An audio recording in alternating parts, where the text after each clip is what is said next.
Hi friends, P K learnings Malayalam vocabulary short സീരീസിന്റെ പുതിയൊരു അധ്യായത്തിലേക്ക് ഏവർക്കും സ്വാഗതം. ഇന്ന് നമ്മൾ സ്ത്രീലിംഗം പുല്ലിംഗം എന്ന ഭാഗത്തിലെ പാർട്ട് 5 നോക്കുന്നത്. ഇതുവരെയുള്ള ഭാഗങ്ങൾ കാണാത്തവർ ദയവായി പ്ലേലിസ്റ്റ് ചെക്ക് ചെയ്ത് ആ ഭാഗങ്ങൾ കണ്ടതിന് ശേഷം ഇത് കാണാൻ ശ്രമിക്കുക. താപസൻ. താപസൻ എന്നാൽ ആരാണ്? തപസ് ചെയ്യുന്നവനെയാണ് താപസൻ എന്ന് പറയുന്നത്. താപസൻ ഒരു പുല്ലിംഗ രൂപമാണ്, അല്ലെ? തപസ് ചെയ്യുന്ന ആളെയാണ് നമ്മൾ താപസൻ എന്ന് പറയുന്നത്. താപസന്റെ സ്ത്രീലിംഗം ഏതാണ്? താപസി, അതായത് തപസ് ചെയ്യുന്നവൾ. തേജസ്വി. തേജസ്വി പുല്ലിംഗ രൂപമാണ്. തേജസ്വി, തേജസ്വിയുടെ സ്ത്രീലിംഗമാണ് തേജസ്വിനി. തേജസ്വിനി. ദാനവൻ. ദാനവൻ. ദാനവൻ ആരാണ്? അസുരനാണ് ദാനവൻ. അതുകൂടാതെ നമ്മുടെ പുരാണത്തിൽ പറയുന്നുണ്ട്, കശ്യപമുനി. കശ്യപമുനിക്ക് ധനുവിലുണ്ടായ പുത്രനെയാണ് ദാനവൻ എന്ന് പറയുന്നത്. കശ്യപമുനിക്ക് ധനുവിലുണ്ടായ പുത്രനെ ദാനവൻ എന്ന് പറയുന്നു. ഇവർ അസുര ജന്മത്തിൽ പെട്ടവരാണ്. അപ്പോ അസുരൻ എന്നും അർത്ഥമുണ്ട്. അപ്പൊ ദാനവൻ എന്ന് പറഞ്ഞാൽ ആരാണ്? അസുരൻ. ദാനവൻ പുല്ലിംഗം. ദാനവന്റെ സ്ത്രീലിംഗമാണ് ദാനവി. ദാനവൻ, ദാനവി. ദാസൻ. ദാസൻ. ദാസൻ പുല്ലിംഗം. സ്ത്രീലിംഗമാണ് ദാസി. ദാസൻ, ദാസി.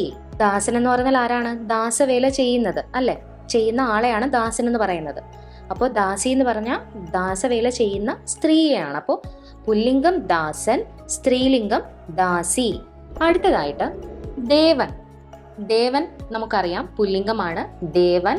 ദേവന്റെ സ്ത്രീലിംഗമാണ് ദേവി. ദേവൻ, ദേവി. ദൗഹിത്രൻ. ദൗഹിത്രൻ. ദൗഹിത്രൻ എന്ന് പറഞ്ഞാൽ ആരാണ്? മകളുടെ മകനെയാണ് ദൗഹിത്രൻ എന്ന് പറയുന്നത്, അല്ലെ?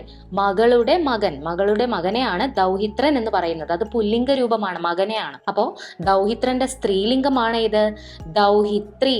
ദൗഹിത്രൻ, ദൗഹിത്രി. അപ്പൊ ദൗഹിത്രി ആരായിരിക്കും? മകളുടെ മകളെയാണ് ദൗഹിത്രി എന്ന് പറയുന്നത്. അപ്പോ മകളുടെ മകനെ ദൗഹിത്രൻ എന്ന് പറയും. അതിന്റെ സ്ത്രീലിംഗമാണ് ദൗഹിത്രി. ദൗഹിത്രൻ, ദൗഹിത്രി. ദ്വിജൻ. ദ്വിജൻ.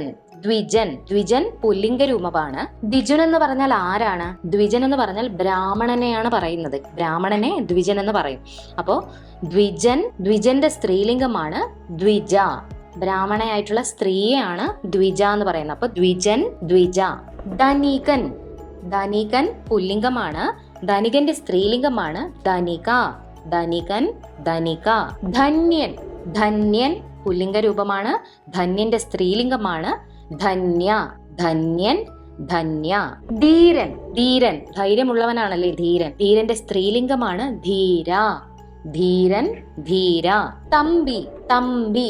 തമ്പി പുല്ലിംഗ രൂപമാണ്. സഹോദരനെയാണ് തമ്പി എന്ന് പറയുന്നത്. തമിഴിൽ തമ്പി എന്ന് പറഞ്ഞാൽ സഹോദരനെയായിട്ട് പറയും. തമ്പി. തമ്പിയുടെ സ്ത്രീലിംഗമാണ് തങ്കച്ചി. തമ്പി, തങ്കച്ചി. തമ്പി സ്ത്രീലിംഗം തങ്കച്ചി. തരുണൻ. തരുണൻ. തരുണൻ പുല്ലിംഗ രൂപമാണ്. തരുണന്റെ സ്ത്രീലിംഗമാണ് തരുണി.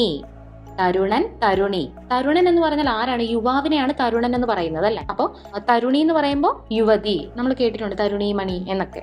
അപ്പൊ തരുണൻ യുവാവ്, തരുണി യുവതി. തരുണൻ പുല്ലിംഗം, തരുണി സ്ത്രീലിംഗം.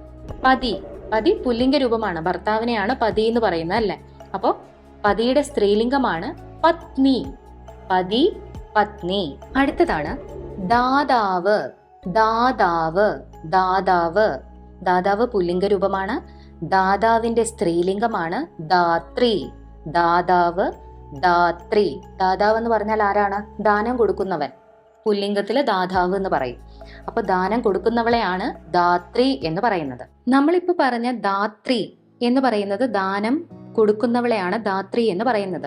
ഈ ധാത്രിയുടെ ആദ്യത്തെ അക്ഷരം ശ്രദ്ധിക്കണം. ആദ്യത്തെ അക്ഷരം തവർഗത്തിലെ 3ാമത്തെ അക്ഷരമായ ധ, അതായത് മൃദുവായ, തവർഗത്തിലെ മൃദുവായ ധായാണെങ്കിലാണ് നമ്മൾ ഈ പറഞ്ഞ ദാനം കൊടുക്കുന്നവൾ എന്ന അർത്ഥത്തിൽ വരുന്ന ധാത്രി. എന്നാൽ തവർഗത്തിലെ തന്നെ 4ാമത്തെ അക്ഷരമായ ഘോഷം, 4ാമത്തെ അക്ഷരമായ ഘോഷിയായ ധായാണെങ്കിൽ അതിന്റെ അർത്ഥം ഭൂമി, അതുപോലെ തന്നെ നെല്ലിക്ക എന്ന അർത്ഥമുണ്ട്. അവിടെ ധാത്രി എന്ന് വരുമ്പോൾ ഭൂമി എന്ന് പറയാം. ഭൂമിയുടെ ഒരു പര്യായമായിട്ട് നമ്മൾ ധാത്രി എന്ന് പറയുന്നുണ്ട്. ധര, ധരിത്രി, ധാത്രി എന്ന് പറയുന്നുണ്ട്. അതുപോലെ നെല്ലിക്ക, നെല്ലിക്കയ്ക്കും ധാത്രി എന്ന് പറയുന്നുണ്ട്.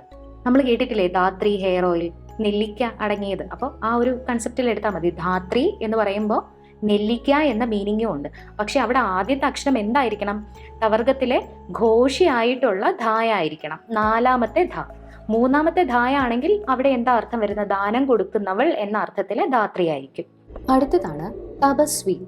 തപസ്വി പുല്ലിംഗമാണ്. തപസ്വിയുടെ സ്ത്രീലിംഗമാണ് തപസ്വിനി. തപസ്വി, തപസ്വിനി.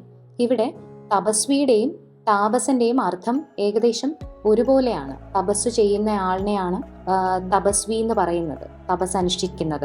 അപ്പൊ തപസ്വിനി എന്ന് പറഞ്ഞാൽ തപസ് അനുഷ്ഠിക്കുന്ന ആളുടെ ഫീമെയിൽ വെർഷൻ, അതാണ് തപസ്വിനി എന്ന് പറയുന്നത്. അപ്പൊ തപസ്വി, തപസ്വിനി.